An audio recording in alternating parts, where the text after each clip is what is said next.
trade order is a bit like that. Ekisooka kya byonna muwandiika abantu bonna essaawa zino abaakosebwa.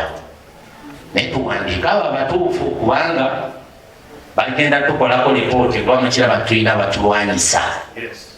Muwandiike abantu abatuufu abaakosebwa era abatalina wakukolera mu kitundu kyo. Ekiwandiiko kino ekya President ekisookera ddala kibadde kirambika bulungi nga ye ssente bwe yazireleasinga ez'abantu abaakosebwa. Ekyokubiri kibadde kyogera ku nsonga ya trade order kubanga twali twamuwandiikira olw'okwemulugunya kw'abakulembeze ab'enjawulo okuva mu bitundu eby'enjawulo olw'engeri gye yali ekwatiddwamu. Naye ekituwadde essuubi nti aleseewo omwaganya weewaawo ayongedde okutulambikamu n'atulaga nti trade order erina okugenda mu maaso. Ebbanga ddene omukulembeze w'eggwanga abadde abakulembeze b'abasuubuzi nga tatulabawo.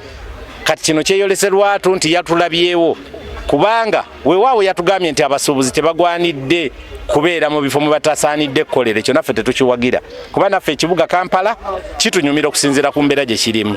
Naye ate obumenyi bw'amateeka bwa mirundi ebiri tebukola kituufu kimu. Ngeri gye twalaba bannaffe baali balaajana nga bamenyeddwa nangeri gye baali babundabundamu twasitulako ku maloboozi natugamba abayi musooke muyimirizeemu ng'olusi tulabawo n'ebitagenda bulungi mu maaso nga bamu tulaba bavudde mu trade order nga bakola eby'obumenyi bw'amateeka mu ngeri gye bamenyangamu abantu abo. So twasitulako ku maloboozi era nakati tukyagasitula nga tusaba abantu baffe baba akumenyebwa wabeewo obwenkanya obutuufu so tetuli mu kuwakanya era trade order tugamba erina okutambula naye tubeere nga tugayidingibwa.